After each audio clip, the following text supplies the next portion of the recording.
Evan, can you please tell us more about how much you love our podcast that we now have you on? Oh man, I am your biggest fan. That's not hard. You want to break open that Perrier? Okay. A good ASMR. No. Yes, we're an ASMR podcast now. No, we're... Evan is on 2 episodes of podcast, and now it's a we. I am assuming direct control. Alright, that's fine. It could be worse. We could have given the podcast to Travis. We buried him. He's dead. Hey, is that thing recording? Oh. It's okay. Jesse's the only one who listens to this podcast, so it's fine. Well, that's half your audience. Well, the other half is you, and you're know. here. Which, I mean, listen, does listening to a podcast you're on make you a narcissist? Because if so, I have a problem. I just don't remember how it begins. Do we need to listen to the last episode? No, we don't gotta listen to the last. This is our chance to reinvent ourselves. Ooh. Okay, here goes. Hi, I'm Jake. I'm Evan. And I'm Brandon. And you're listening to For the Love of God. And you're listening to the Lake of Rage Radio this podcast. Is our chance to invent ourselves. I failed everyone. That was some like cowardly lion from Wizard of Oz. Yeah, that was some deep sobs. That was a deep sob. I'm a deep sob. Sob in this case, S-O-B. Yeah, no. Yeah. I hope they got it. Yeah. You didn't get it. I did not get that. Alright, we'll get it on the re-listen. Okay. Another reason to listen to the Lake of Rage Radio podcast. To really catch those... It takes more than once to understand what the hell they're saying. Oh, boy. Hey, we're back. It's been a bit because Jake sucks. But I think talking the third person is weird. Me, Jake's awful. You're writing this. You're saying this. Now it just becomes weird after a while. After a while, meaning instantly? Yeah, Brandon, sure. You know what? Yeah. You know what? Yeah. But the important thing is that we're back. The important thing is that we're back, and we're here to talk about Pokemon again, which is what everybody is here for. All 3 of us. Because I guess if I'm including just you and Jesse, like there is also me. Oh. I do listen to this, so like, which again, that seems like it's on some level narcissistic. Yeah, but then if I'm listening to it and I'm on this episode as well, then we're narcissists together. Oh, that's so sweet. We're back to talk about the trailer that just dropped on the 11th, was that? No, it was the 10th. Let's see. The 11th was Thursday. Oh, man, I don't even remember what day of the week it is today. Today is the 12th. Oh, my God. I have to take so many orders. 4? Bakery items. Oh, yeah, that's right. I thought you meant, like, something specific, like there's a holiday coming up that I didn't know about. Because that happens to me a lot.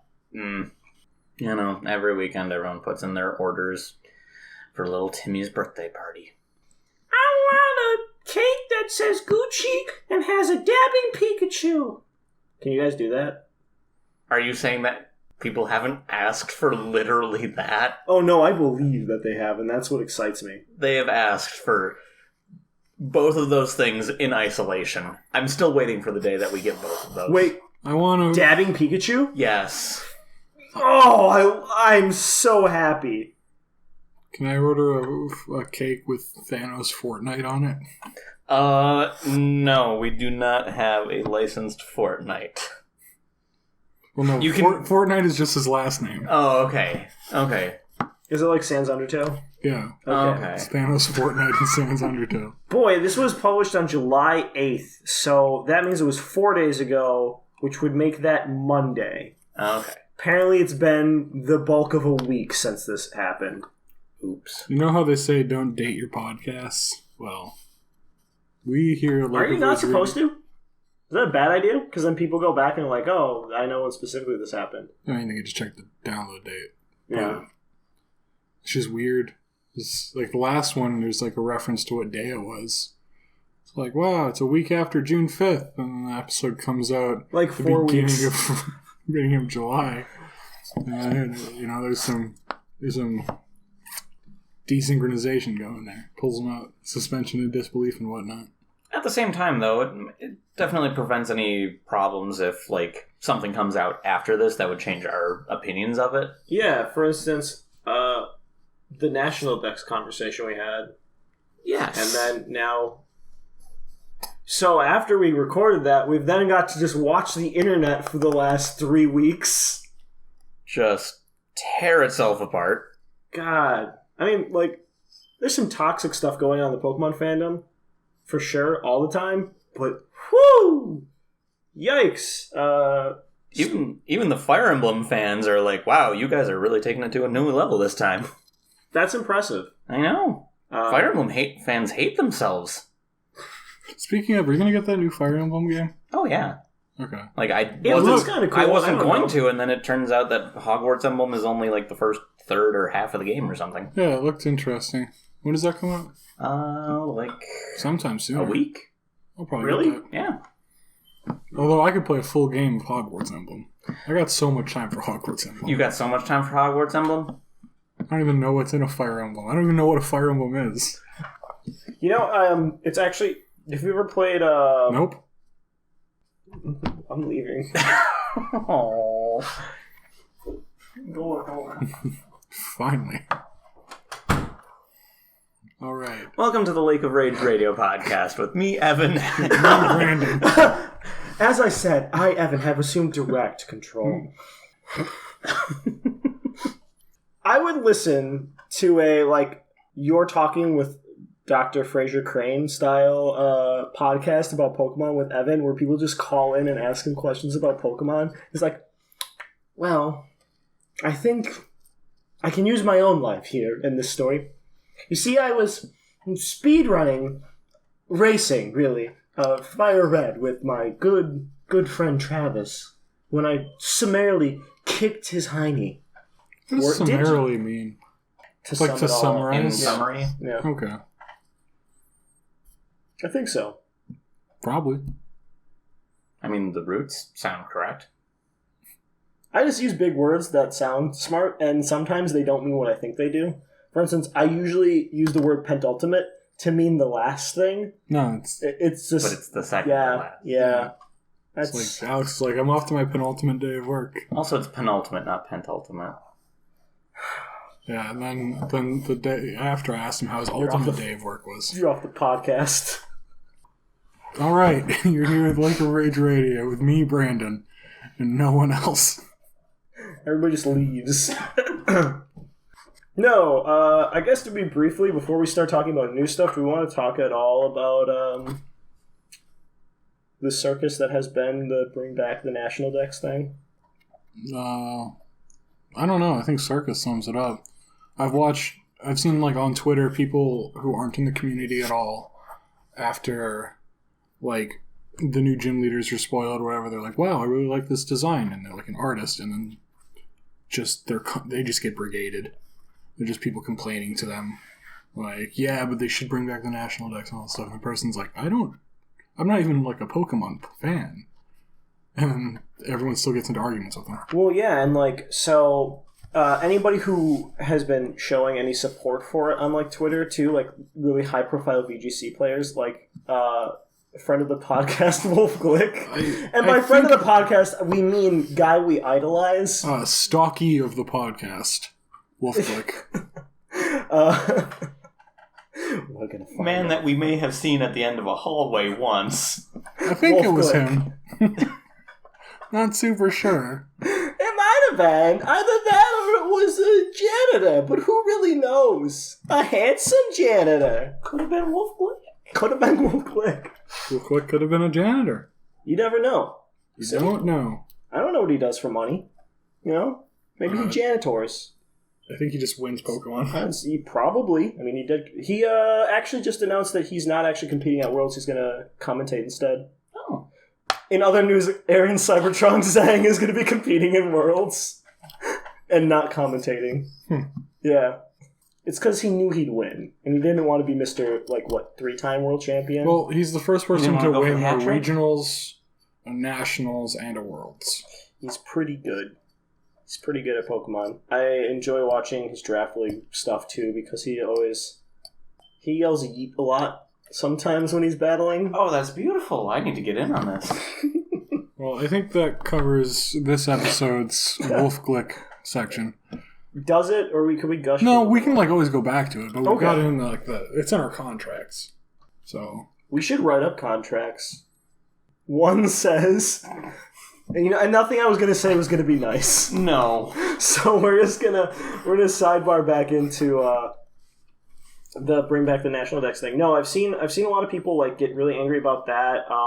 When they were posting stuff about the nationals and the internationals qualifier stuff and congratulating people on their finishes and all that kind of stuff. People were just spamming play Pokemon with bring back the national dex, and play Pokemon is the tournament organizing league. They have nothing to do with it, and they're spamming the Pokemon Company International, the American branch of the Pokemon Company, with bring back the national dex. And it's you're yelling at an intern on Twitter to do something that's not going to help.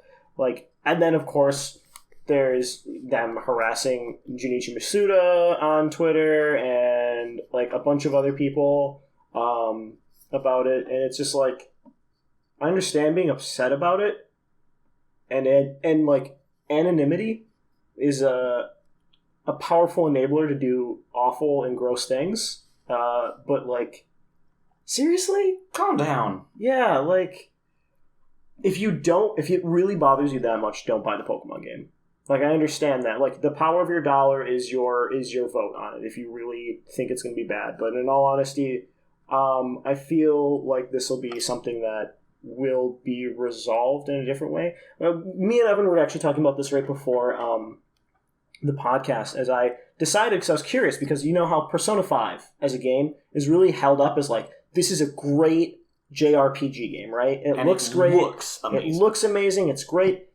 None of the animations for any of the monsters or the personas are in particular all that. I mean, they just kind of do a movement and then an attack happens and it's one animation. Yeah. There's maybe a handful of attacks, 20, 30 tops, different attacks where they're variations of the same attack, just stronger.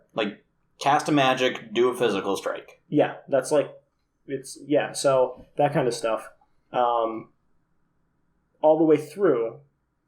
So people getting upset that, all the Pokemon does for Tail Whip is their animation turns around and they wiggle while the Tail Whip animation plays, or Tail Whip animation plays, yeah, that's how it's been on all the 3D games. And I also looked up how many personas are in that game, right? Mm-hmm. 225, including DLCs. Can you imagine a Pokemon game with only 225 Pokemon in it? People would riot. Nowadays, a modern day Pokemon game. Yeah. I was about to say Gen 2. Yeah, you're right. It only had 250 something. So yeah, even 252? 252, yeah. But you can only catch probably in 200. I don't actually know the specific numbers on it, but yeah, no, I don't know.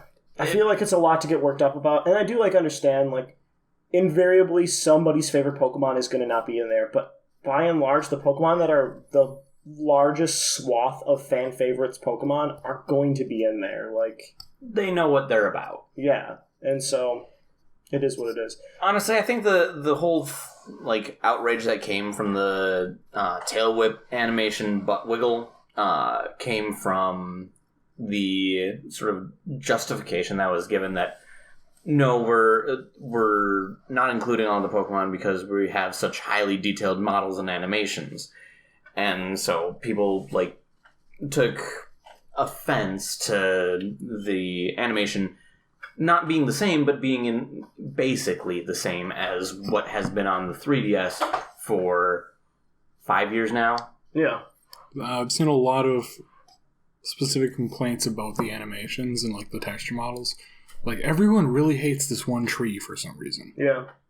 There's a tree in the demo or one of the the demo that they were playing Masuda and some guy at E3, and it's they're still fixing everything up. Yeah, I think I saw like a tweet or something that had like a side by side of a tree from Breath of the Wilds and the tree from Pokemon. Mm-hmm. Which And I don't know. They're different, right? Yeah. Well, people were commenting like, well, Breath of the Wilds can have such varied animations for all their monsters in the game. There's 4 monsters. There's 4 monsters with different color skins for the different versions. There's like 8 monsters. No, yeah, you're probably closer to being right. Yeah, because there's the robots too. Yeah. But yeah, like the difference is ridiculous. But no, so the Switch Lite also got announced, which confirmed I don't know if I said it on the podcast, but me and at least Travis had discussed a while back when there was rumors that they were working on a like cheapo version of the Switch for when Pokemon comes out. And they also, and it was around the time that they announced that Pokemon was being optimized to be played in handheld mode, like visually.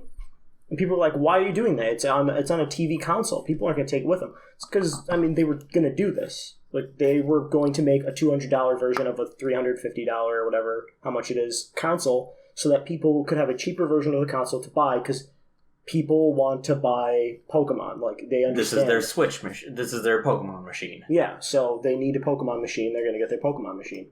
So having the $200 handheld-only version of it, like, at the end of the day, if some of the graphics aren't like, hey, when you're playing on your big 30-inch screen, etc., or however big a big screen is considered, I don't know if 30 inch is still big by today's standards. Not really. It's like normal-ish. It's like twice the size of your laptop screen. So like my TV over there, it's probably about 30 inch. No. It's like a 46. Mine is? Yeah. Really? Huh. Because it's measured, the inches are diagonal. Oh, okay. So yeah, but like playing Pokemon on like a TV, it's probably not going to look as great as when you're playing a handheld because like it's squished down more. Like you stretch those. Yeah. As opposed to like if you've tried playing Super Smash Bros. Ultimate on like handheld mode, it gets really hard to tell what's going on. Yeah, because it's so detailed. Yeah, there's a lot of detail and it gets all smushed down. Yeah, like I understand that it makes perfect sense. But then just like a lot of the complaints, and of course Pokemon's still constantly updating and bug fixing the game right now and like fixing textures and stuff. So like the game is still in production right now. Like it's not final being printed, quote unquote, or like sent off to being manufactured yet. Like they've still got a ways to go. So I don't know. I feel like it's a lot of griping about stuff that's clearly like in progress. And of course everybody's an expert. Oh, everybody's an expert. Everybody's an expert, but like suddenly trees look low res, and suddenly everybody's an expert. Everybody's an expert, but no, it's must be nice. Must be nice. Must be nice. It's everybody is like saying like, well, Game Freak has access to all these people and does all this stuff, so this game had this many people working on it. It looks like this, and how can't they get this done? And blah blah blah. It's like, guys. At the end of the day, you have no idea what it's actually like on the inside of Game Freak. You have no idea what's like on the inside of the Pokemon I don't even company. know what the game looks like. Yeah, for sure. And like the bits we've seen, in all honesty, especially in this newest trailer, it looks real good. So I haven't seen any more wheelbarrows, so I'm getting kind of concerned. I would be a little bit concerned myself, to be honest with you. I thought that was on. It was. It is muted. That's weird. No, what? Okay, that's. Just plays it. Just want to have in the background. One thing we do know that's kind of interesting. So, the weird outfit that your character's wearing when they're doing the gym battles, you can actually choose your own 3-digit code for your outfit. Oh, so you get to pick your favorite Pokemon. Okay, so you can pick 420 or 69. Whatever number you would want to pick. 666 if you want to be an edgelord. We'll get to him. Yeah. I'm gonna go with 197. Gotta get that Umbreon. Gotta. I feel like there's definitely options for 007. Like that seems like a fair choice too. Ooh. Although I think this is a good way to segue into the reason you're wearing the outfit in the first place. Yeah, so there's a lot more. We found out there's a lot more to gym battles and the entire Galar region thing here. I don't know how else to say it. So League? Yeah. So in order to enter into the league, you essentially need to be sponsored or, like, chosen Endorsed. or scouted. Yeah. Endorsed, thank you. Yeah. By someone. Yeah. And according to the official Pokemon website, the actual game begins off with you and your rival Hop getting letters of endorsement from Hop's older brother, the champion Leon, which is how you're able to start doing the gym challenge. And so it seems like, from what we can tell, is even if you're not getting, like, endorsed, like in the, like, Pepsi Cola is endorsing this podcast, for instance. Pepsi Cola. Drink Pepsi Cola. Drink it. Drink Pepsi. Consume. But not something like that, but just like somebody vouches for you, right? As long as it's not Coke. Yeah, which is not the Koch brothers specifically. Yeah, we're taking a stand against them. Yeah, this podcast doesn't like them. But unless they give us money, and in which case, then we'll have to take that back, because that's how... We're just getting getting into it. Just getting into it, so we're going to stop. But it's interesting because it's so different from how, like, normal Pokemon... operates? Yeah, because every other, it's like, you have a Pokemon? Cool, go fight the gym. And there's like have your adventure. In a way, this is like beat up some children. This is like a weird elitist Pokemon League. Like, this is the kind of society that, like, Guzma was, like, sort of really railing against. Right, honestly, like, this is what he was worried about with the island trials, is like, well, if you don't get blessed by the trickster goddess or god of your dumb island, you're not allowed to go do the island challenge. Like, how stupid is that? And, like, that was like his big gripe with the entire Alola Island challenge thing, yeah. And this seems to be even more elitist and exclusive than that. And it's being run by a giant conglomerate. And I want to take a hot guess here that most of the endorsement funds and, like, all that stuff, they're going to be under the Umbrella Corporation. Like, whatever that corporation is called. Like, whatever is the big, like, Viacom, Pepsi Cola, Taco Bell at the top. Like, that big company name is going to every single, like, thing we're seeing on here, like all the different advertisements, all the different sponsors, the weird little Pokeball mascot that looks like the Michelin Man. I have not seen the Pokeball mascot that looks like the Michelin Man. I'm going to pull it up on my Twitter to show you because it's great. Please give me the Michelin Pokeball Man. I think he might be the podcast thumbnail now because he's become really something. Why is Area 51 trending? Nice. God, no. I actually know, but I'm about this plan to storm Area 51. No, this is not our podcast. That's somebody else's podcast. I think it's better just to not tell you. Just don't ruin the magic. Don't get involved.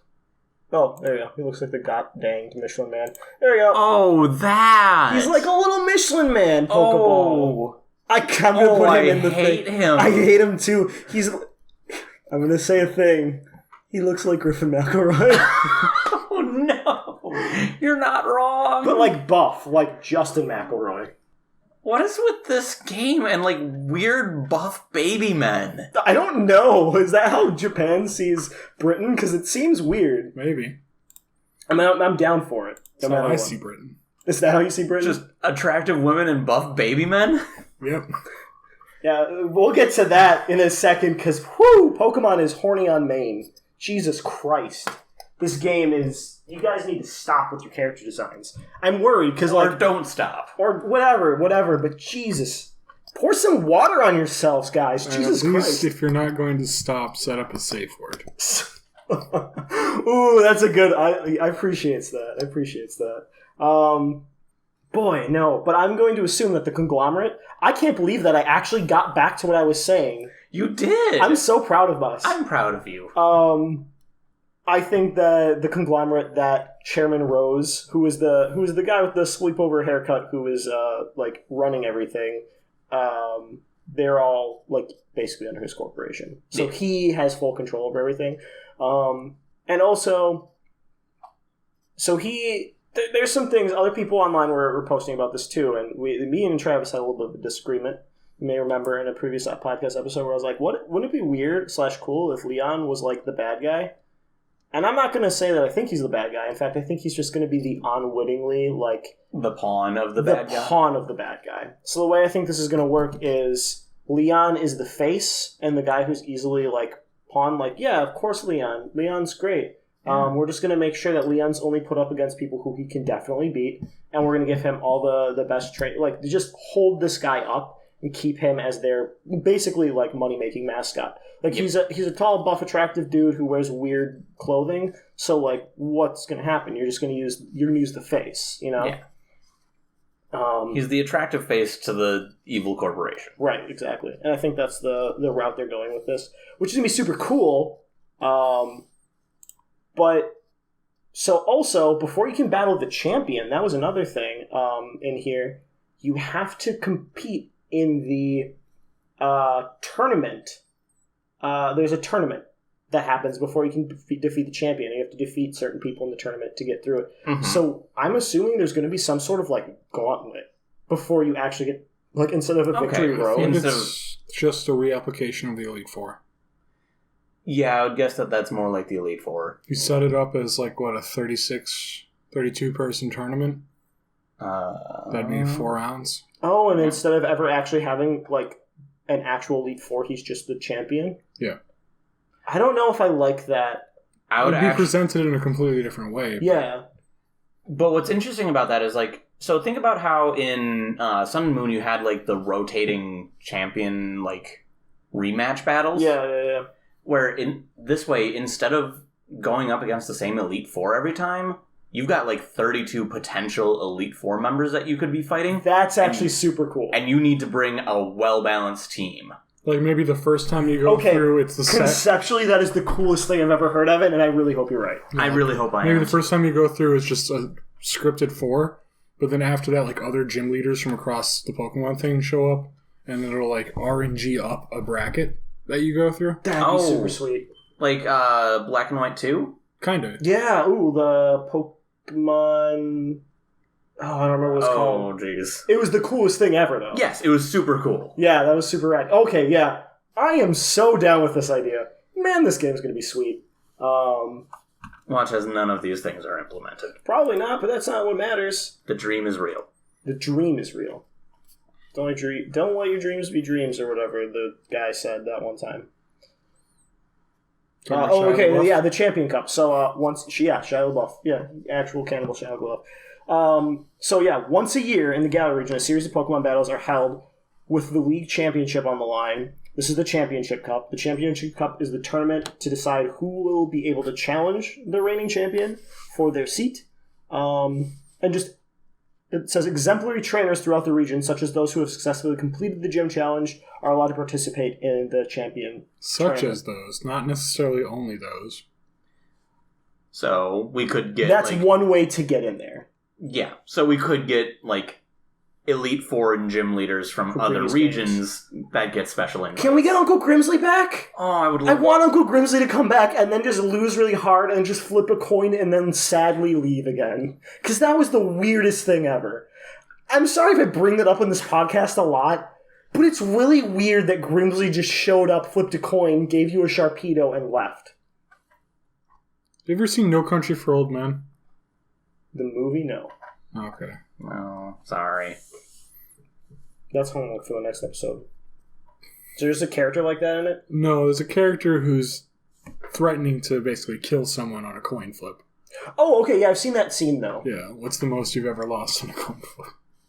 Oh, so one of the things we do see is we see a pre-production image where it shows that Nessa, the water-type gym leader, is sponsored by the Freshwater Company.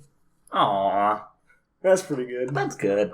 That makes sense. I like that. And then it also shows a back picture of Leon, and it says the champion in particular is in no shortage of sponsors, and it's just his hideous coat. He looks like a NASCAR. Many sponsor. Thank you for beating me to it. Yeah, he does look like a NASCAR. He is sponsored by... He is Lightning McQueen. Kerchow. Oh my god, Leon is Lightning McQueen. This makes so much sense. He's also sponsored by the Corviknight Taxi Company. Yeah, I saw that. And also what looks to be a Pelipper delivery service. Some sort of record company. Yeah, I saw that. Oh my god. He's got a record. Do you think he's a rapper? Oh, he's definitely a SoundCloud rapper. Oh, he's a rapman. Oh, he raps. We do know a couple of interesting new things. We know version exclusives. Pokemon Sword exclusively will get access to the Pokemon Dino and Jangmo-O. And in Pokemon Shield, you'll get Larvitar and Goomy, which makes me say way better. Pokemon Shield for sure. We also found out they introduced 2 new gym leaders and told us that they were version exclusive. Yeah, we've got...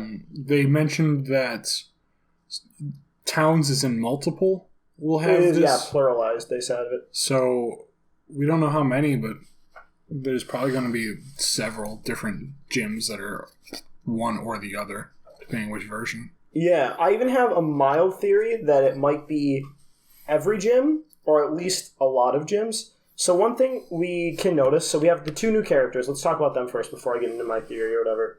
We have Bee, who I hear a lot of people calling Bay or Bia, and it's like, just look up Bea Arthur. She's from the Golden Girls. Clearly, our people who listen to this podcast, like Lake of Rage Radio fans and the Golden Girls fans, it's almost like the same circle on a Venn diagram, but it doesn't matter. It's Bea. Her name's Bea. Although there are a lot of people unironically calling her Bay. Yeah, that totally makes sense. But as Brandon pointed out, it's a play on floats like a butterfly, stings like a bee. Point that out. That was me. Devin pointed that out? I pointed that out. Well, Evan pointed it out, and I tried to give Brandon credit for it, and Brandon just couldn't take the credit. Couldn't take the money and run. But, come on, Steve. She's the fighting type gym leader. She doesn't wear shoes. She has her midriff bared, but she's wearing like a latex bodysuit underneath it. It's probably spandex. Spandex, more likely, yeah. It's just... It checks a lot of boxes for a lot of people. Yeah. Just gonna go with her that. Her shirt is higher than it should be. It's tied up in a knot. It's like a crop top that got tied even higher. Yeah, and it's just pushing everything up, and it's, boy, Pokemon, wow. She's the fighting type gym leader. You already said that. Did I? Yeah. Oh, I believe myself. I believe you. And she has an interesting little symbol on the front of her gym. It's a fist with some spikes coming down from it. I think that might be the arm. It could be. Is it a stylized arm? I was thinking, it might just be a stylized arm. Or maybe it's the shape in general is swordy shaped, like pointed to the bottom. Because on Alistair's, he has the ghost type symbol, but with a triangle, like in a shield formation behind it, and he's the shield exclusive one. He's a ghost type gym leader, and he wears like a Shy Guy mask, and he's also definitely a skid, to quote Evan or Brandon. That one was me. Man, I'm so sorry, but yeah, no, super pale kid hangs out in the graveyard. He doesn't like interacting with people or his fans. He just prefers to stay alone in cemeteries or ruins. Like, God, this... It's definitely peculiar. He definitely listens to The Cure. I feel like The Cure is too good for him. Okay. I feel like he would... MCR? Yeah, I feel like he would listen to MCR and think it's goth music. Yeah, that's fair. I can get behind that. As a scholar of My Immortal, that's exactly the vibe I'm getting here. Can that be your new epithet? Evan, scholar of My Immortal. Like, if you're ever on a documentary, I want that to be like your big name. Oh, please let it be. Oh my god. That's the dumbest thing I've ever heard. I love it. But listen, if you need someone to analyze that terrible fanfic, I'm your person to go to. I'm your guy. He's wearing suspenders, too. Oh, no. Why did you point this out to me? Button up. Oh, no. He's got a button up, and then he's got a long sleeve shirt over it. Yep. And then suspenders over the long sleeve shirt. And then he's wearing plaid, shorts. I think that's just patterned. It's just weird pattern. He is a train wreck. of a person. It's gonna feel good to beat him up. Kind of, yeah. Travis likes him though. His star Pokemon or his ace Pokemon is a Mimikyu. Do we remember what these is? Did we even see it? I have no idea. I don't know or remember. My theory on here is that that weird triangle thing that he has on the sides of his legs, he has like two triangles that are in the same shape as the triangle symbol behind him, like the weird shielding pattern, where it's like the point facing down. I also just noticed he has one glove. Yep. Well, a lot of them only have one glove. Oh, yeah. Which I still hate, but...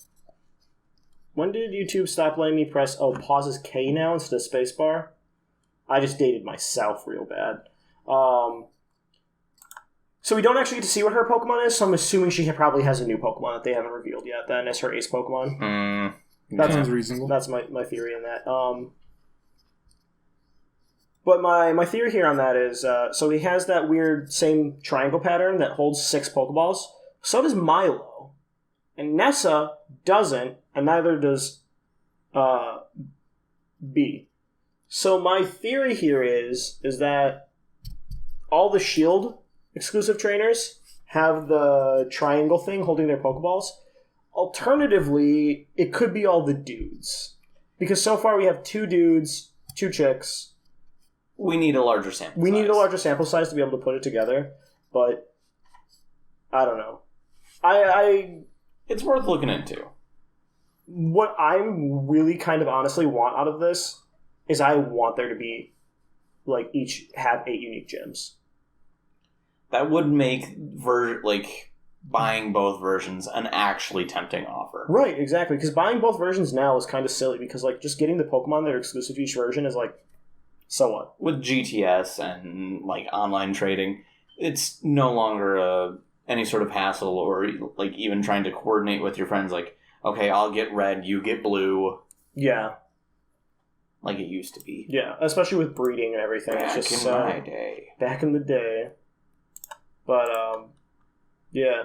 So, in addition to clicking around...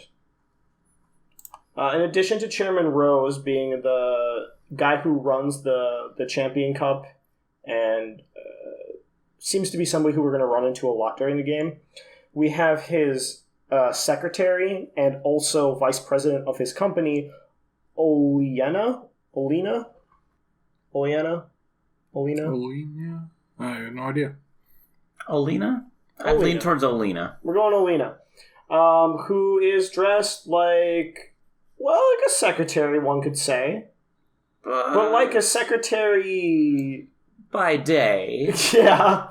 It's, she's got a leather choker on that leads to a harness that is very open, top shirt, you can see, and it's just... Boy, there's a lot going on there. Somebody at Pokemon needs to splash some water on their face, is all I'm saying. Just... Game Freak, you splash. Yeah, just calm down. It did nothing. It did. Oh, God.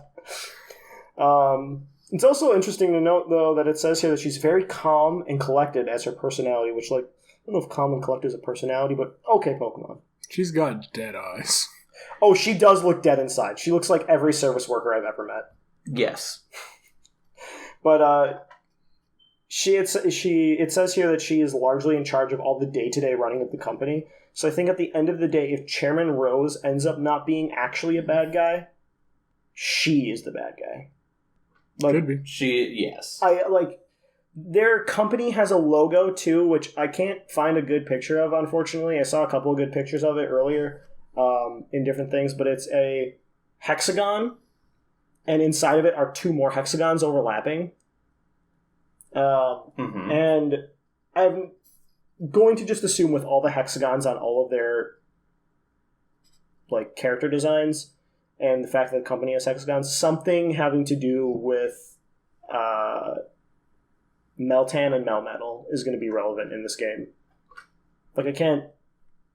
If that's how it is, that's a good bit of theming that they kept that through. Right, yeah. And I don't see any reason why they... Like, that's a very specific Yeah, detail. like a hexagon, lots of hexagons. I mean, like, it looks like a nut. It's very industrial, sure, but also, like, I've been thinking about that since we've got Meltan in Pokemon Let's Go. Like, why is that what we're getting? Why is that what we're seeing? Why is this being hyped up early before the game? Like, I feel like it's got to be relevant in the game at the very least. And I don't know. There's probably more to it. I'd be very interested to find out. Oh, also, in the anime, Ash caught a Meltan. Okay. So, he caught a mythical Pokemon. Which is, first off, I think the first time that's actually happened in a Pokemon TV show. But also... That has caught one and gotten to keep it outside of, like, an OVA or a movie. Yeah. I think somehow he's going to end up taking that with him to this next TV show or something, and it's going to be relevant or something. I don't know. Maybe. I could be totally wrong. Who knows? But I think if we got past all the the theme, the story, and all that garbage. Nobody actually cares. And the people. Let's get to the new. Let's get to that good stuff. Let's get to the new Pokemon here. Which one first? We talk about Mr. Creamy over here. Al Creamy.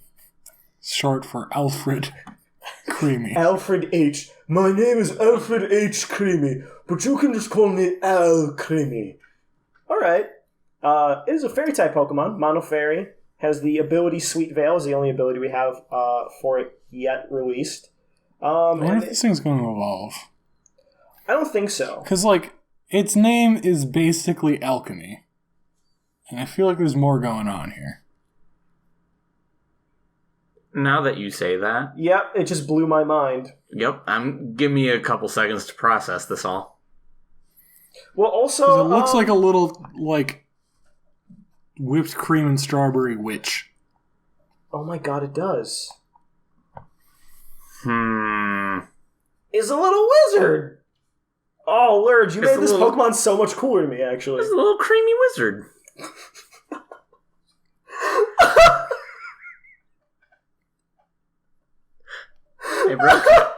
I broke him. He's the cream wizard! It's also apparently an idol to all pastry chefs, so... No, this is the horrifying thing. First off, I know somehow it's going to hold the item, the Whipped Dream, which is used to evolve Slurpuffs. But also, Alcremie can produce whipped cream, which becomes richer the happier Alcremie is feeling. Desserts made using this cream are very delicious. So many pastry chefs strive to have an Alcremie as their partner. We're eating the cream of a Pokemon. Which, like, I guess if you think about milk in real life, they milk this Pokemon for whipped cream and then just use it raw on top of food. Just well, there's probably some sort of food standard. It's probably, like, homogenized. Its cream has a soothing effect. When attacked by an opponent, Alcremie will throw sweet cream to distract them temporarily. And temporarily blind them. It works. I'll teach you how to cream. I've gotten out of plenty of street fights with the old pocket whipped cream trick. Oh, that's a bargain, boy. Oh, the pocket whipped cream. Yes! Yeah, it's a sequel to Pocket Sand. Wait, so do you have a canister of whipped cream? Do I name this Rusty Shackleford? Well, if I've got my harness on me, yeah. I think I have to name this thing. The word. So, but if you don't, do you just have a pocket full of whipped cream and you just take out a handful of whipped cream and just... Yep, I've got some like old Adidas joggers that just have an extra pocket sewn in on the side. Okay, the cream. Okay, hold on. You got your cream pocket. You sew up the Adidas jogger pocket, right? And you cut a specific hole so it's like a gun nozzle, and then you smack your side, and it then you cream them. You just cream them. This is the dumbest thing ever. Oh my god. I love it. So, the more I've talked and like with people about this Pokemon, like my initial like thought on this Pokemon is this is a strictly better Slurpuff like line. Design-wise? Design-wise, yes. Like this is better automatically. It's not gross looking. It's not a slobbery cupcake dog, no. But Slurpuff is kind of a monster. Yeah. But, like, so the more we talk about this Pokemon and read about this Pokemon, the more I actually love it. Maybe in a crass way, but it's so awful in the best possible ways. I love it. The cream it uses for this blinding purpose has an incredibly powerful soothing effect. Imagine like getting stuff in your eye, but also being kind of mellow about it. Like you're getting high off of it. Oh, no. Oh my god! Do you think people snort Al Creamy cream? Oh no! It's Whippets. It's the Whippets Pokemon. This is peak podcast. This is the best podcast. And any opponent that tries to eat the cream will rapidly lose the will to battle. I was really afraid that sentence was going to be the will to live. Oh, this is a wild Pokemon. What else do they have to say about this? There's two more. Oh, there's nothing more to say about it. It does have something a little bit special. Do we want to just flip into... No, we'll get to it after. He has something special. Stay tuned. So what does Sweet Veil do? Do we know? Sweet Veil is an ability that prevents Pokemon from falling asleep. It was only had by the Slurpuff line before that. Okay. We only have one ability for it. It's guaranteed going to have, like, another secondary ability, and then its hidden ability on top of that. Like, we just don't know what they are yet. I'm most excited to see what those are. I kind of hope it has Regenerator. Oof. At level 35, the thing has 97 HP. That seems like a lot, or maybe not. I don't know. We spent too much time trying to run that math before. We'll leave that for Let's the halt the podcast, spend 2 hours trying to do the math. I guess the next Pokemon, we got the official release of Yamper. Who, I mean, is just adorable. We got a little bit more about Yamper, though, information-wise. Oh my god, this official art is kind of heartwarming. The official art is good. Oh my god. I'll give it that. Look at that face, look at that smile, he's adorable. Also, the official art makes it look so toasty. Yeah, he's darker brown than he is in the game. A little bit. It's got a cool ability, too. Yeah, so it's got the new ability Ball Fetch, which is whenever you miss or a Pokemon, I think, breaks out of the Pokeball as well, the first Pokeball of a encounter, he'll run over, pick it up, and bring it back to you so you can reuse it. That's great. That's just adorable. That's some real it's quality. Downright economical. It is, actually. Like, it's already super cheap to play Pokemon. Man, you got a dog. We do find out that it's drawn to moving things. Yamper has a tendency to be drawn to things that are moving quickly. It will chase after people and Pokemon, and it will even run after vehicles. Classic. Yamper looks like it chases parked cars. Does that make it like a T-Rex, where if you're not moving, it can't see you? I hope so. Don't move. Its mission is based on movement. It crackles as it runs. Yamper has an organ in its body that generates electricity, and this organ is activated when Yamper runs around. And as we have apparently found out, Yamper just keeps running around. It's just like constantly. Like a regular dog. Like all, small dogs. Yeah. But Yamper can't store the electricity that it generates, so it's often seeing around with just electricity crackling off of it. God, that seems dangerous. Creates such a bad situation where You have a pacemaker? oh god, don't touch me, you're full of electricity, so you run away, but then you're running, so it wants to chase you, so Oh my god. this It's getting stronger. Yamper is probably like the leading death among elderly in Galar. Including the queen. That's why I don't have one anymore. Oh, there we go. Then I just tell you Ball Fetch, what it does. Yeah, so we throw a Pokeball at a Pokemon but fail to catch it. As long as Yamper isn't holding an item, it will go fetch the first Pokeball that failed to catch it, regardless of what type of Pokeball it is. Okay, so he goes and grabs the Pokeball, and then it becomes its held item. Okay. So you don't get to use it again right away. But that way you can't fail at an item throw. Which, I mean, this Pokemon clearly evolves. Yeah, it's... Otherwise, it could just be an early game one stage. I don't think so. Okay. You could be totally right, but I think... It's also pure electric. And not Is this our Pikachu clone? No. He doesn't have the little heartsy cheeks, and he's not a rat. He's got a heart butt. He doesn't have a heart butt. He doesn't have cutesy cheeks. Well, I'm pretty sure that is a rodent. Small dogs. As we all know, the are definition of a rodent is anything small and moves too much. Small, furry, moves too much, chews on things, rodent. Accurate. Yeah. The fourth Pokemon is a Pokemon that I've seen mixed opinions on online, and I love. It's Roly-Coly. He's the best. I've seen a lot of people call him Rolly Collie or Roly Collie. And I don't know how you're doing this, because it's clearly a play on the word roly poly. And also, he is the coal Pokemon. So there's that. He has a new ability, or he has an old ability called Heat Proof. We all know that does from our sweet boy... Bronzong? Thank you. I was going to say Beldum, and I knew it was wrong, and then I got lost in my head. I got terrified, but Evan, you pulled me back. Oh, you gotta respect that 50-50. Is it heat proof? Is it levitate? Is it floating or not? If only I could look and see. If only that could help somehow. It's floating. Okay, that means its ability could still be heat proof. Yep. He has a new ability that I hope we see on more Pokemon called Steam Engine, which is anytime it gets hit with a fire or a water type ability, it'll get a speed stat boost.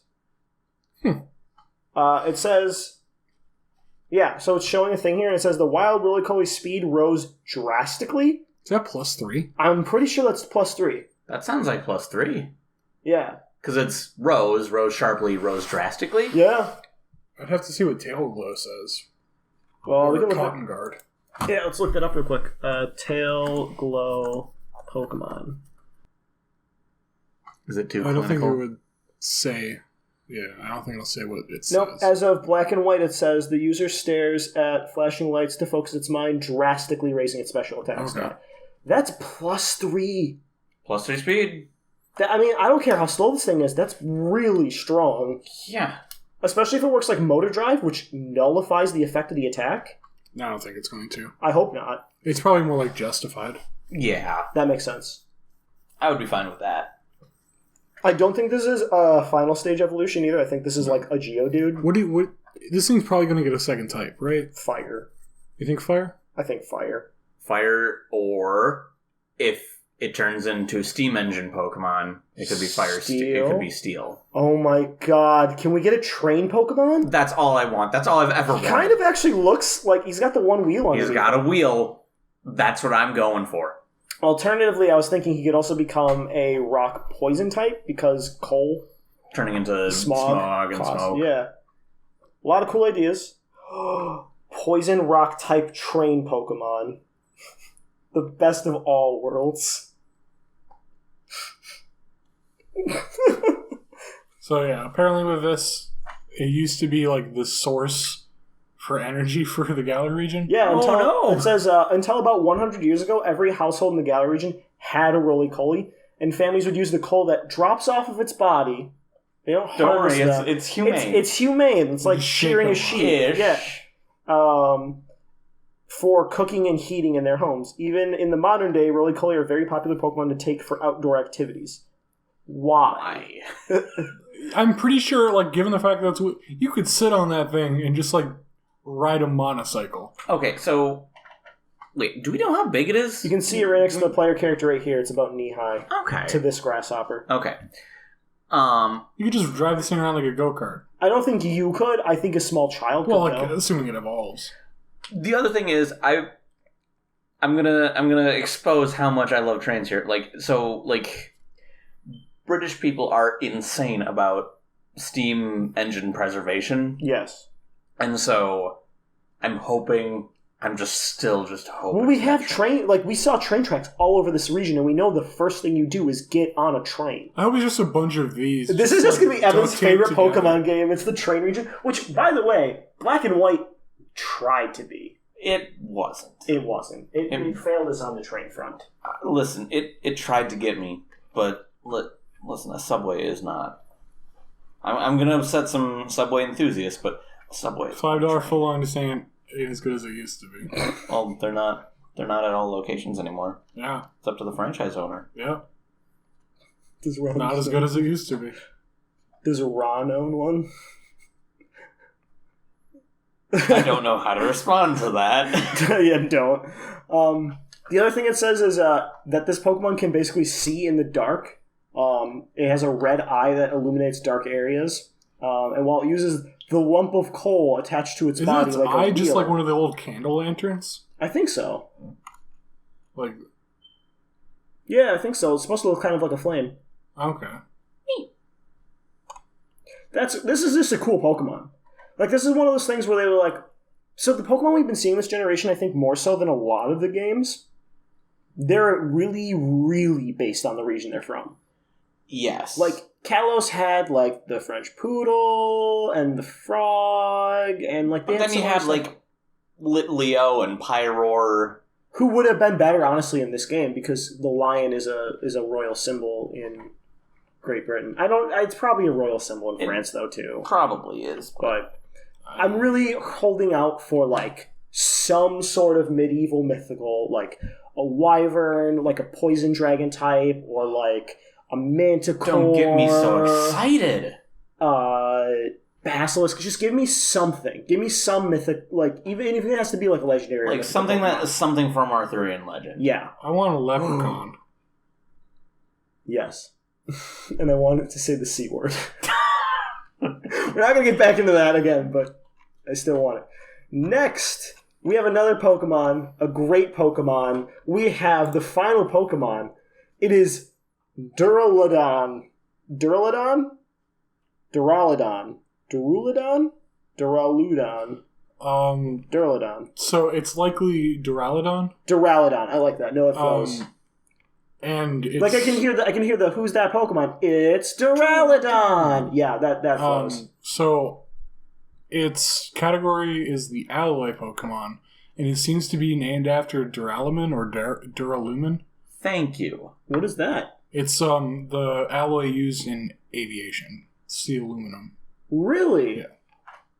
And that explains why he weighs 88 pounds, Despite even though he's being- 6 feet tall and a steel dragon. Yep. Oh, He's yeah. made out of Hey, airplane kids. aluminum. He's a steel dragon. Oh my god, he's made out of airplane aluminum? So is Mecha Godzilla. I hate this and I love this. So Yeah, haven't you seen the pictures of him side by side with Tyranitar? no, yeah, that's the thing. Oh, don't worry, it's in here. One's like Godzilla and Mecha Godzilla. Yeah, no. Duraludon lives in caves and mountainous areas. Their two arms have slightly different shapes from each other, and they use these to grind down rock surfaces. So it does actually have, like, rock grinding equipment, like arms. But also, they share their habitat with Tyranitar, and these two Pokemon are often seen battling each other in the mountains of the Galar region. This is beautiful. So, like, for a long time, because we know that the people who work at Game Freak really love, like, Godzilla films, as we talked about on a previous podcast when the Toho Studios pitched Godzilla, like, it was like, hey, go watch Godzilla when it comes out, or whatever. Yeah. When they were on the Business meeting or whatever. business meeting or whatever. And there was for a while people were like, is Tyranitar based off of Godzilla? Because Mega Tyranitar looks a lot like Space Godzilla, and nobody was really sure about that.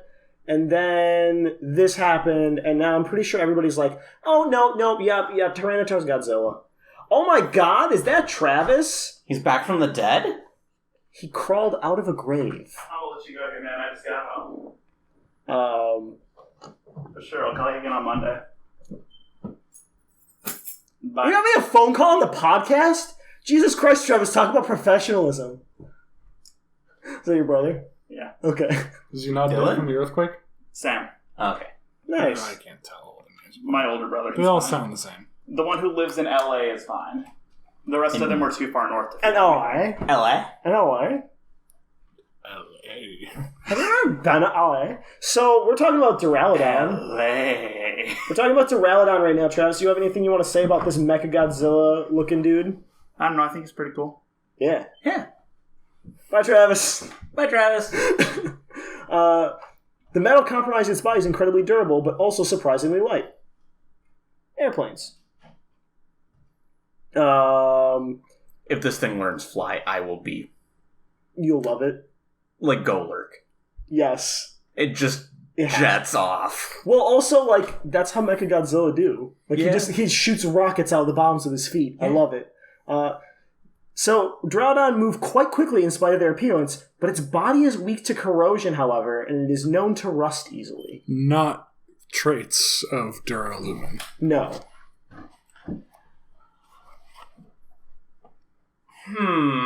But The first commercial passenger jet plane was the Comet, produced in Britain. it was also prone to catastrophic failure. Cool. I love having you on this podcast. You're so helpful. You know cool stuff that we don't know. Because I'll be like, spiders are important. And you're just like, in the year 1862. Columbus did not sail the ocean blue. No, That's true. That's that right there. That's a rock fact. So, one of the Pokemon that so there's a new phenomenon. We've all heard of Dynamaxing, right? Get ready for Gigantamaxing. Gigantamaxing is a new thing that is sort of like a combination of Dynamaxing and Mega Evolution, where they change Remember form. when we kept accidentally calling it Gigamaxing? I was onto something. I knew. Oh, I knew. I didn't. I didn't. It was me messing up. So while Dynamaxing is common, it's been discovered there is a special phenomenon known as Gigantamaxing too. Only certain species of Pokemon can Gigantamax, and even among those species, only rare specimens will be able to Gigantamax. So I'm going to assume hidden ability Pokemon only. Well, so we've also got when you catch a Pokemon, they have a Dynamax level. Mm-hmm. Maybe it's only if certain Pokemon have that Dynamax level capped. I could see that being the case. Like if you Dynamax with something enough times, you can then Gigamax instead. which is abbreviated here as Gmax. So maybe you could Gmax No, it. that's the Gmax moves. Okay. It's Gigantamaxing, but Gmax move. Okay. Yeah. I think they're called D-Max moves. But maybe that's how they tie it in. Yeah. I think it's a decent idea. That's an That interesting makes idea. sense. It's probably true, in all honesty. Or there's some way to like train a Pokemon to get them to. Because I don't think they would want to lock it off to like certain, make it so that the average player can't get their favorite Pokemon to Dynamax or to Gigantamax.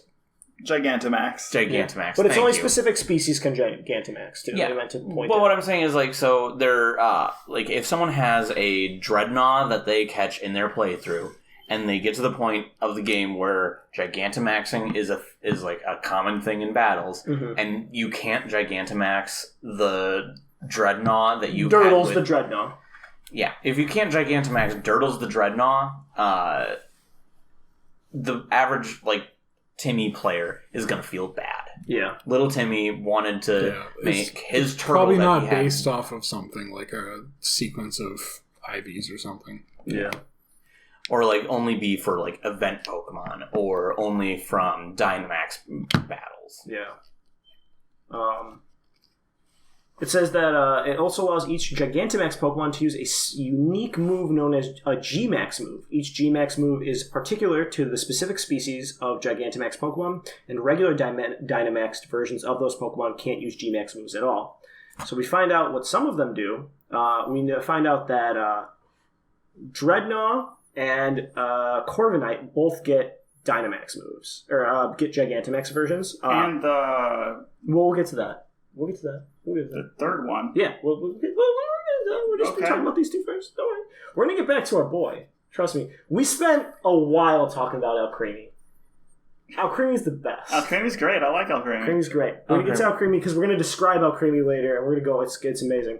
So, real quick, Dreadnought goes on the hind legs, gets like rad spikes, kind of looks like a Dreadnought, like an actual Dreadnought ship now. Like with the front, he has like the bow thing going on, like a big pointy front to his head here. Yep. Like it's just a full-on Dreadnought ship. Which is incredibly British. Yeah, and very apt because of his name. He gets a move that lets him... Oh, we can just click on these individually. That's cool. That'll be easy. You can middle click them. Yes. Gigantamax Dreadnought, aside from looking rad... Yeah, okay. Seeing the official art for it rather than the in-game model, that thing looks rad. 78 feet tall. 79 feet. Oh yeah, they're all like that. Yeah. All of the Gigantamax Pokemon have insane height. Jeezy crazy.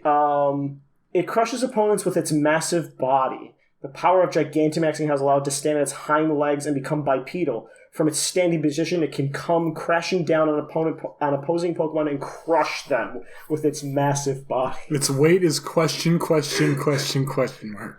No, Yeah, it's they question, point question. Yeah, well, important. I'm just rounding. He's rounding up to the nearest question mark. Or is he rounding down to the nearest question? Oh, I round up. Oh yeah, you gotta round up. Oh, yeah. It has the strength to punch holes through mountains. Dreadnought normally keeps its neck retracted within its shell, but when it attacks, it can rapidly shoot its neck out, which we haven't seen yet, but I'm excited to see it, like, turtle out. Like, yeah, like a snapping turtle biting. Good. Great.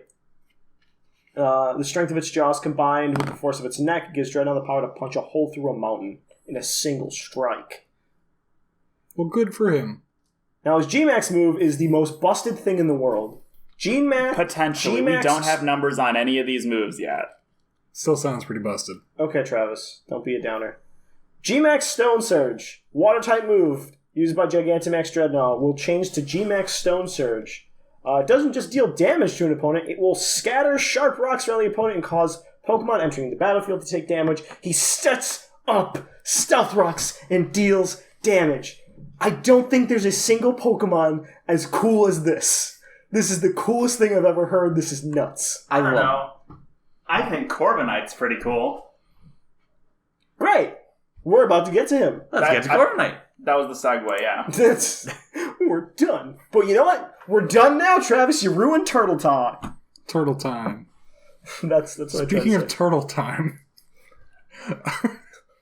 Can you Please go on. enlighten us. Please enlighten all of us. well, I was just gonna like when you're talking about sticking the head out, the turtle club. The movie Master of Disguise No, you gotta say it now. You started to tell them the juicy thing. was filmed on 9/11 for the turtle scene on September 11th, 2001. And in response to the news of the second plane hitting the tower, they had a moment of silence and then continued to film. He loves this fact, and he tells people it a lot. Oh, That man. is the extent of your turtle time knowledge for today. And that was Turtle Time. Turtle Time with Lurch. Turtle Time, it's Turtle Time with Lurch. That's me. I love this podcast. So Corviknight, like, sort of gets a longer horn on his head, and his feathers some of his feathers turn red, and then he gets little mini biplane bird torpedoes. This is a really underwhelming redesign. I think it's cool. I like his redesign. It looks like a slightly spikier version of Corviknight. Yeah. Which I mean, is like, fine. Which is fine, because Corviknight's already rad, but Yeah. just, like, compared to how cool Colossal Dreadnought Well, I mean, is. Dreadnought's just a bigger, shellier version of Dreadnought. Yeah, that's Stands on pretty his cool. hind legs, there's a whole bunch of different... No, his Yeah, and he's character- got his wings spread and has the little fighter planes. Yeah. No, I like... Okay, so... Comparatively, though, is all I'm saying, Travis. Comparatively, I like Corviknight better. Travis, all I was saying is, Corviknight, comparatively to Dreadnought, has fewer changes. That's not necessarily a bad thing. And I disagree with that. You disagree that it has fewer changes? I disagree that it has fewer changes. Okay. Name changes. I find it interesting that so many Pokemon from the Galar region are based on technology and military hardware. So, We're gonna get a submarine Pokemon. So yeah, I agree with you. That's rad. I think that might be a reference to the fact that the Kalos region had a war with another region 3,000 years ago. It's been 3,000 years of the meme and everything. Yeah, I'm assuming it was the Galar region. that would And, make sense if we're drawing real world, right? And Kalos was invaded which again. has real world Connotations to Britain and France. 100-Year War, War of the Roses, etc. Exactly. So, and oh my god, the Flabebe, War of the Roses. Oh my! How did we not put that together before now? That's rad. Pokemon, That's rad. why are you so cool? This is so cool. But Corviknight, so back to Corviknight's cool redesign. So Corviknight actually gets also a pretty decent G-Max move. It's similar, and I think thematically on the same level as like Dreadnoughts. where it's a flying type move called G-Max Wind Rage, and it deals damage to an opponent, and then it also defogs, removes reflect, light screen, spikes, electric terrain, the whole shebang, which is great. Well, so this... It also remove any effects of moves like reflect, light screen, spikes. Okay, if it just says like, it's not a list. So I was like, why doesn't it list like rocks or other types of terrains? Yeah, so it's just terrain, screens. It's just straight up defog. Yeah, it's just straight up defog, but they just didn't Added say terrains? Or does it always remove terrains? Yeah, I think through defog. I don't think defog hit screens. Defog hits terrains. Defog definitely hits screens. Travis, do you mind checking if it hits terrains? Already on it. Radical, thank you. As far as I can tell, it doesn't remove terrains. Okay. It removes spikes, toxic spikes, rocks, and web, as well as Aurora Veil, Light Screen Reflect, Safeguard, and Mist. Only from the opponent's side of the field for the Light Screen Reflect and whatnot. Huh. Yeah. Thank you. Huh. Yeah, so that's interesting. So it's a strictly better version of defog then. Or they're going to update defog. That could be it too. That could. Mainly defog because of how has a history of. Well, also think about how much the Tapus warped the metagame. Yeah. Because of the terrains. So I could see that being a thing. Where the only way to change the terrain was to send out your own Tapu and that create. Yeah. Or wait it out. Creates a bit of a degenerate meta. Yeah. Something Gen 5 running Hail on Starmie just to counter other weather. Right, exactly. That's... Oh god, I know what you guys are naming your freaking Alcremies. Not you, Brandon, the other two. They are going to name it Bargain Boy, yes. Yeah, we already had that conversation. You're a little late to the Bargain Boy conversation. Yeah, sorry, I was busy working and doing my job. Your jorb. Alright, there we go. So Alcremie gets a Gigantamax version. And definitely the most pronounced of them. Alcremie goes from being the little creamy guy, little creamy wizard, the cream wizard, to a little cream wizard on top of a giant cake, a 5-layer cake. A how tall cake? 1, 2. Scroll down. A 98-foot tall cake. 98.5-foot tall cake. 98-foot 5-inch tall cake. Plus. So it's a 100-foot tall cake. Give her cake. I like the layers are like yellow stars or whatever, cool. Like a little rainbow, or a little packaged bow with a little 4-leaf clover, cute. And then it's just got like the second to top layer is just orange berries and little triangles.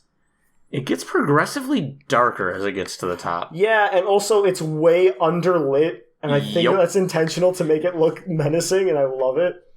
Now let's talk about the Gigantamax version. Its creamy body is resilient to shock.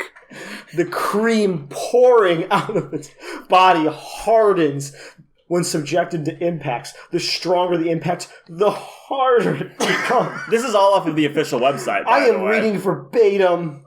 This gives Alcremie a truly impressive resistance to physical attacks.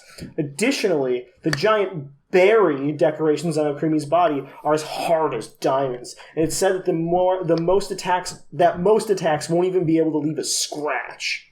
Super high calorie missiles. That's a word. You want to hear another one? Alcremie will launch high-calorie cream missiles around itself to attack its opponents. Any Pokemon that touches the cream will be filled with energy and euphoria, but at the same time will fall into a state of complete confusion.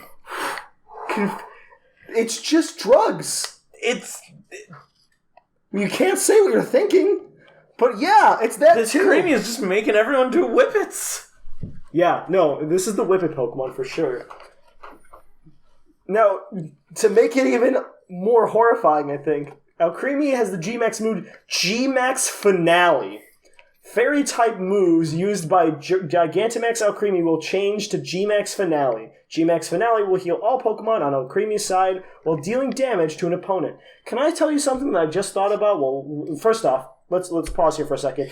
It heal bells your team and deals damage. Heal bells or regenerators? It does say just will heal all, so we don't know. If HP healed your Pokemon, that'd If be it's like nuts. a wish stacked onto a heal bill, or even just a wish for your whole team, That's nuts. Yeah. Like for competitive, It's probably balance. like 10%. At best, yeah, I can see that. yeah, like just a leftovers But that's still for your even whole team. good. Yeah. Just, yeah, one leftovers recoveries off across the As board. far as we know, there's no limit on the number of G-Max moves you can use per battle other than 3. Yeah, because you only have 3 turns of being G-Max. So you're saying that when you read this, because I had a thought when you read it as well. What were you going to say? It's about the character design, so you can go ahead. Okay. This is, like, I didn't really think about it till now, but it incentivizes having different moves. Because if it's all fairy-type moves, that means if you had, like, a fairy-type offense move and a fairy-type support move, they both turn into this. So if you're having a Pokemon with the intent of Gigantamaxing it, you'd want not just coverage offensively. I don't know if we know that it but coverage specifically support. isn't going to be, because they did say for Dynamax moves at least, that Dynamax moves, there's a difference between attacking and status moves for Okay. Dynamaxing. So maybe. Similar to Z moves. Similar to Z moves. Okay. So my thought is, finale. And the design of this character, this looks like a witch from Madoka. Yeah. Like, its base design kind of looks like Cube, and then it looks like it turns into a full-on witch. Yeah, And it does it definitely gives have off a like, real Madoka Magica vibe. I was gonna say that's got a Valpurgis knocked Yeah. kind of aura to it. I And Yeah. have no idea what you're saying, but I was going to chime in with that. This is the new Cake Boss. Hey, it's Cake Boss! It's me, Familia. Welcome to the Gala region. Today we're gonna make a tiramisu. God, I'm so sick of So I think this is my favorite Pokemon from this region so far, and I don't mean that ironically. If that's what your tiramisu looks like, we gotta have a talk. No, he's not. He's going to be making the tiramisu. He's going to be using tiramisu bombs. because he is the envy. He is the Italians, give me your energy. He's going to create a tiramisu tsunami. I've got the cannoli cannon. It's charging. Fire the cream lasers. I'm not gonna make the sound effect for that. Well, they're not lasers, they're missiles. It's true. No, I really like this in Dreadnought. I love these Pokemon. So that's the thing, right? I also really like Roly-Coly. So Gossifleur, as the pre-evolution to Eldegoss, not a huge fan of its design. Don't hate it, but not I'm a not huge a fan of its design. Gossifleur fan. I am an Eldegoss. I'm an Eldegoss fan, though. So if I'm just ignoring Gossifleur as the first stage, every single one of these Pokemon that we've seen so far are knocking it out of the park designs. Like, these are excellent designs. There's a lot of thought we can already see put into all of these, and I love them. I love these hot Pokemon. take. I could take it or leave it on Wooloo. Whoa. Yeah, well, the internet is going to actually lynch you. Yeah. Like, I'm also not on Team Yamper or Score Bunny. Okay, but like Yamper, there's but you can admit Yamper's adorable to some extent. Sure, but like all corgis are innately adorable, and that's Yeah. what makes them tricky. they have such stumpy little legs. Ah, the tricky corgis. You can't trust them. They're They're always, naturally adorable. they're always stealing all my smokes. You can never tell I'm doing what this they're weird thinking. voice, so I just had to figure out Just where we're gotta. going with it, yeah. No, so I saw a really cool concept for Wooloo, and I really hope it comes to fruition. They had a fake evolution for Wooloo called Wooloover. Like pulling the wool over Wool over someone's your eyes. And it was a wolf. And it's a wolf in sheep's clothing. Oh. And that is the coolest concept I've ever heard of, and I so hope that it happens. Oh, it won't, but I'm so excited. Like, as it evolves, like, it still has the little braids, right? And then the horns get up bigger, like real curved up demon horns. And then it's And it like, has, a, like, a a hunched snout. over sort of like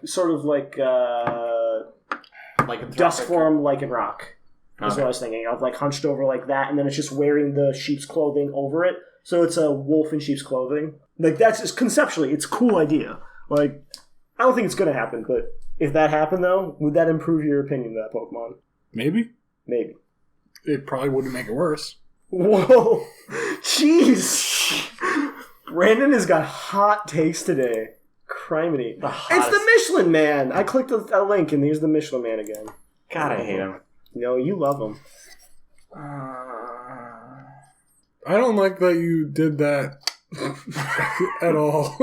See, I feel like that. Then I clicked back over and just clicked play to watch how Creamy get just swole. That audio clip needed visual confirmation that was me grimacing and not anything else. It wasn't him.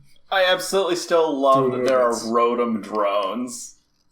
Yeah, no, like, this is such an expansive and feels like super carefully planned out world. And like, if I'm going to edge back into the awful bring back the National Dex whole debate thing again, like, honestly, I really prefer them putting more time and energy into the world and the Pokemon.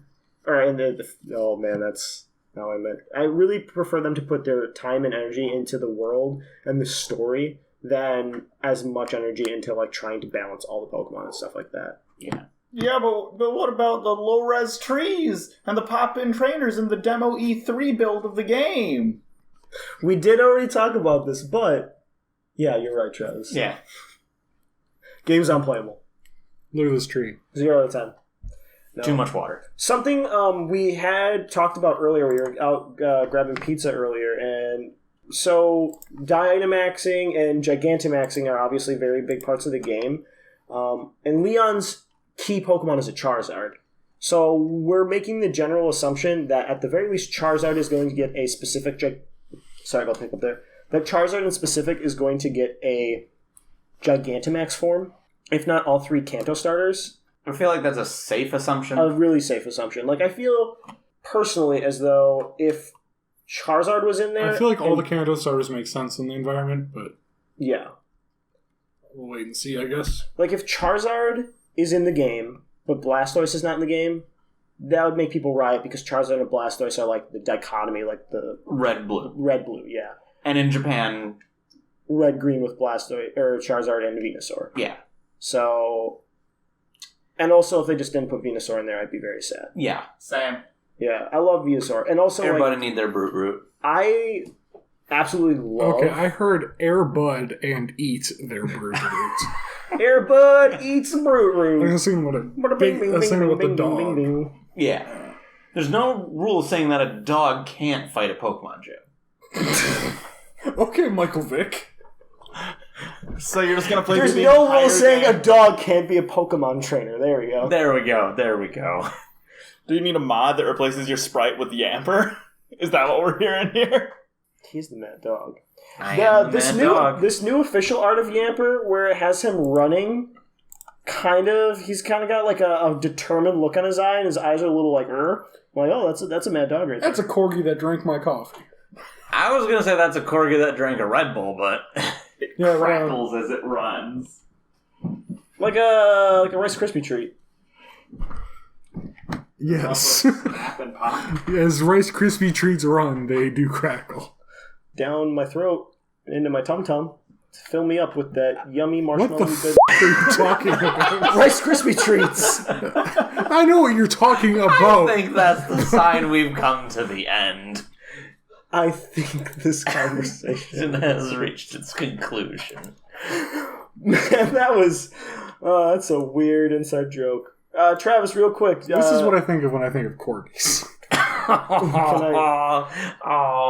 Oh, the corgi races? It's just a corgi race where, like, right after the bat, corgi number 9 is just at the throat of corgi number 10. They are somehow the most adorable and violent dogs. Travis, real quick. Opinions on Gym Leader Alistair. I love him. Opinions on Gym Leader B. She's awesome too. Opinions on the Chairman Rose. I think they both look cool. Opinions on Oleana. But like I said, they both look cool. Opinions on the fact that Oleana has a choker with a strap that seems to go... Down underneath her clothing, reaching other stuff. That's normal. It's England. They're British. That's probably pretty normal Good in take. London. That's British. That's normally how they are. Opinions on which game you would want more looking at the exclusive Pokemon. Or exclusive gym leaders. Or exclusive gym leaders. I want the Ghost Boy. So, Shield? Yeah. You Alright. get the good Pokemon and... No, I really like Komuo and Hydreigon. Do you like them more than Tyranitar, though? Kinda. I like... I don't have any opinions on Goomy because I more or less skip that gen. I think I like Komodo Gen 6? about as much. Was that Gen 6? Yes. Oh. Yeah. You're off the podcast again. Get back in your hole. Back in the hole. No. Back in your grave. Back in the grave, Travis. You're going back in the hole. You're going... Get the shovel.